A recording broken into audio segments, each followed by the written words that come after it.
இந்திய அணியில் பிளேயிங் 11 மீண்டும் இணையும் நடராஜன் அவர்கள் தோனி போட்ட மிக முக்கியமான பதிவு. பிசிசிஐ இப்போது ஒட்டுமொத்தமாக அதிர்ச்சி அடைஞ்சிருக்காங்க, ஆட்டம் கண்டிருக்காங்க. நீங்கள் மட்டும் இந்த தவறு பண்ணீங்க அப்படின்னா கண்டிப்பாக இந்தியா இனிமேல் எந்த ஒரு கப்பையும் ஜெயிக்காது அப்படின்ற மாதிரி இப்போது தலை தோனி பதிவு போட்டிருக்காரு. அதாவது ஏற்கனவே ரோஹித் சர்மா சொன்னார் இல்லையா, ஐசிசி T20 மேட்ச் ஜெயிக்கிறதுக்கு மிக முக்கியமான காரணமே தலை தோனி தான் சொல்லி அவர் மிகப்பெரிய ஒரு ட்வீட் போட்டாருப்பா. அதோட ப்ரெஸ் மீட்டும் அவர் பேசினார். ஏன்னா தலை தோனி மாதிரி செயல்பட்டால் மட்டும் தான் ஜெயிக்க முடியும். தலை தோனி தான் மிகப்பெரிய ஒரு கடவுள் கிரிக்கெட்டுக்கு இப்போதைக்கு. அதனால அவருடைய அறிவுரை கேட்டு செயல்பட்டோம் அப்படின்னா கண்டிப்பாக தொடர்ந்து இனிமேல் எல்லா கப்பலையும் வின் பண்ண முடியும் அப்படிங்கிற மாதிரி தான்ப்பா ரோஹித் சர்மா பேசினாரு. அந்த வகையில் இப்போ தலை தோனி என்ன சொல்லியிருக்காரு அப்படின்னா, இந்தியா மீண்டும் மீண்டும் அதே தவறு தாங்க பண்ணுறீங்க. நீங்கள் பண்ணக்கூடிய அரசியலில் ஒரு சில வீரர்கள் விளையாட முடியாமல் போகுது. அப்படி அந்த வீரர்கள்லாம் சரியாக ப்ளே பண்ணாமல் போனீங்க அப்படின்னா எப்படி நீங்கள் ஜெயிக்க முடியும்? நீங்கள் நினைக்கிறது இந்த 10 பேர் பணம் ஜெயிச்சுவான்னு நினைக்கிறீங்க. ஆனால் அந்த 10 பேர் பணம் ஜெயிக்க முடியாதுப்பா.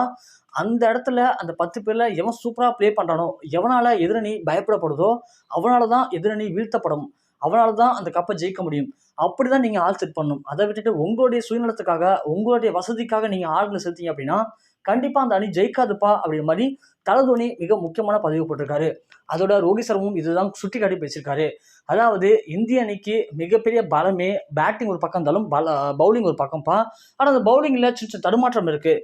அது மட்டும் இல்லாமல் இந்திய அணியை பொறுத்த வரைக்கும் T20 எல்லாருமே சூப்பராக ப்ளே பண்ணுறாங்க. ஆனால் இந்திய அணியில் சின்ன சின்ன குறைகள் இருக்குது. அதாவது எப்படி இந்திய அணியில் சஞ்சு சாம்சனுக்கு இது வரைக்கும் இடம் தர மாட்டாங்க பார்த்துருப்பீங்க. ஆனால் அவரை ஸ்குவாடில் எடுத்தாலும் கூட பிளேயிங் லெவலில் விட மாட்டாங்க விளையாடுறதுக்கு. அதே மாதிரி தான்ப்பா நடராஜன். ஸோ நடராஜனை பொறுத்த வரைக்கும் சரியான ஒரு பவுலர்ப்பா, யார்கர் கிங்குன்னு சொல்லலாம். ஒரு ஓவருக்கு 6 பாலில் 5 யார்கரை ரொம்ப துல்லியமாக போடுவார்ப்பா. ஆனால் அவர் வெறும் யார்கர் மட்டும் தான் போகிறாரு. அதனால் அவர் வேணான்னு சொல்லி பிசிசிஐ அவரை ஒதுக்குனாங்கப்பா. அது மட்டும் இல்லாமல் அவர் ஒதுக்கிறதுக்கு பல விதமான காரணங்கள் சொன்னாங்க. ஆனால் அந்த காரணங்கள்லாம் ஏற்றுக்கிற மாதிரி இல்லைப்பா, எல்லாம் ஒரு சப்பக்கட்டு காரணமாக இருந்துச்சு. ஆனால் அதே நடராஜன் அதுக்குள்ளே தன்னை மெருகேற்றி வளர்த்துக்கிட்டு ஒரே ஓவரில் வேரியேஷனில் வேறு பவுலிங்கை இப்போ போடுறாருப்பா. ஷார்ட் பாலாக இருக்கட்டும், பவுன்சர் பாலாக இருக்கட்டும், ஒட்டுமொத்த வீரர்களையுமே கலங்க வைக்கிறாருப்பா நடராஜன். அதுவும் குறிப்பாக 152, 55 வரைக்கும் ஸ்பீடு போடுறாருப்பா.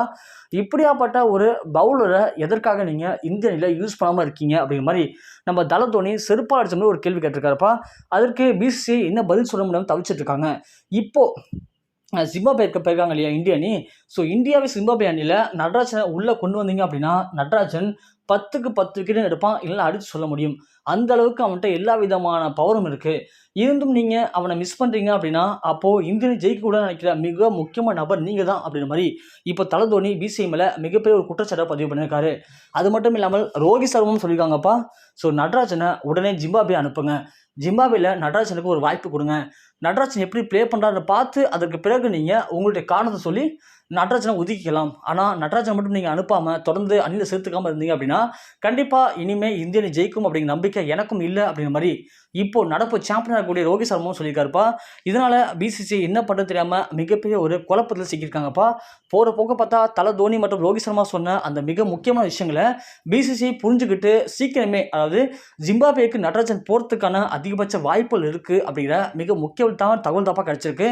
அப்படி நடராஜனை போய் அணியில் இணைஞ்சு தொடர்ந்து இந்தியாவுக்காக ப்ளே பண்ணுறேன் அப்படின்னா கண்டிப்பாக நடராஜனால் மேலும் இந்திய அணிக்கு பலவிதமான கப்புகள் கிடைக்கும் அப்படிங்கிற மிக முக்கியமான விஷயம் தான்ப்பா இப்போ ரசிகர்கள் மத்தியில் மிகப்பெரிய ஒரு மகிழ்ச்சி ஏற்படுத்தியிருக்கு.